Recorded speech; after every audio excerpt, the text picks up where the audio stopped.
along with Clinton. I got along with everybody. Yeah. That was my job, to get along with people. But the simple fact is... Excuse me. 1 second. No. I didn't want to... Donald, you cannot take... More energy tonight. I like that. Look, I was asked the question. I didn't want... It was my obligation as a businessman to my family, to my company, to my employees, to get along with all politicians. He supports Pelosi. He supports Schumer. He supports Clinton. Got along with everybody. And when he asked Florida to have casino gambling, we said no. Wrong. We said no, and that's the simple fact. Don't make things up, Jeb. Don't cut me off. Come on, don't make things up. All right, the Jeb and Trump show, the Trump and Jeb show. Joining us now is Hank Sheinkopf. It's the Hank Show, Democratic political consultant, Newsmax contributor, president of Sheinkopf Communications. Good to see you, sir. It's a pleasure to be here with you again. I know it is. Yes, thank you very much. So, your impressions of the debates last night. You want to do impressions of Donald Trump? Yes, or please start with him. Well, no. So who won the... You want to know what happened? I want to know what you think what happened. Yes. Donald Trump, big loser of the night. Why? He opened his mouth one time too many, and the others are trying to position themselves as the soul almost of the Republican Party to take it back from Trump. But what did he? One time too many? What was the thing he said? The exchange with Governor Bush did not serve. Which one? The wife or the Florida or each of them? They did not serve the governor. They did not serve Trump well.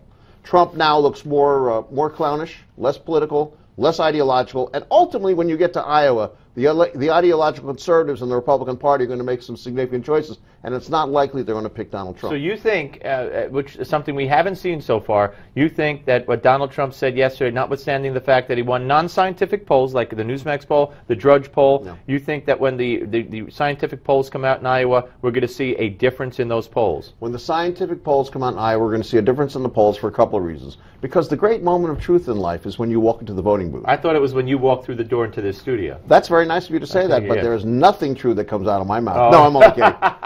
I'm a political consultant after all. No, seriously, folks. But the great moment of truth in American politics is when people go in the voting booth and they say to themselves, can I really pull the lever, move the lever, sign the ballot for that person? What are they going to be like with Putin? What are they going to be like with the economy? How are they going to deal with the world? And they're going to have to make that choice. All right, so if Trump faltered in your view, who gained? I think Carly Fiorina gained, actually. In a Republican Party that has real problems with suburban women generally, that still can't answer questions directly about abortion or same-sex marriage, a significant problem, having Fiorina on the ticket, frankly, may balance that off and make it easier for suburban women who the Republicans need in targeted states to vote. Yeah, on the ticket as a VP? On the ticket as the VP. Okay. So who might be the nominee?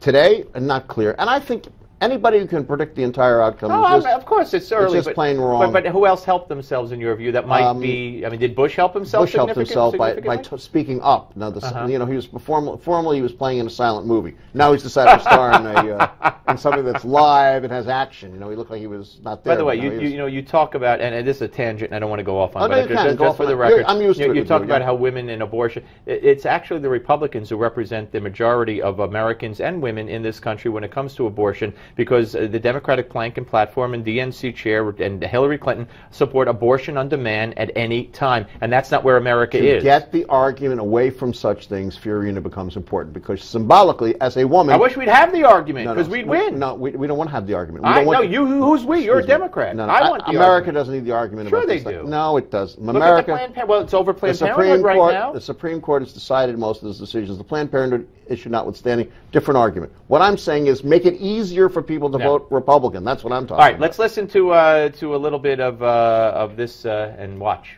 The most significant one that has come to light, because this was a really important issue.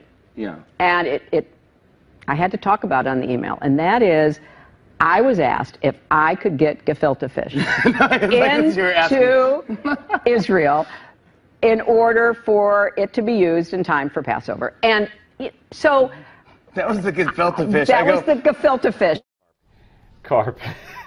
Now you have one of the greatest sense of humors I know, and you're sitting there watching this. I don't know if it's the first time you saw it, kind of stone-faced. This is her joke about the email. Again, it was boring. The most important one was about gefilte fish getting to Israel. This isn't working. Why does she keep doing this? The most damaging story that was written about Hillary Clinton in the last, who knows how long, was brilliantly written by Amy Chozick of the New York Times a week and a half ago, front page, left gutter page, left side of the page. She wrote and she said Hillary's advisors are saying her to be more conversational and to be more personal. That made it worse because all it did was to tell people that this is a game. It's not a game. No, and she has to realize that. Hey, not a game. Great to talk to you. It's Happy always New Year, good to see you, and a Happy New Year to you. All right, we're coming back, ladies and gentlemen. So who won the debate? According to the Newsmax.com poll, Donald Trump was the winner with 48%, followed by Carly Fiorina at 21%, and Marco Rubio and Dr. Ben Carson were tied at 9%.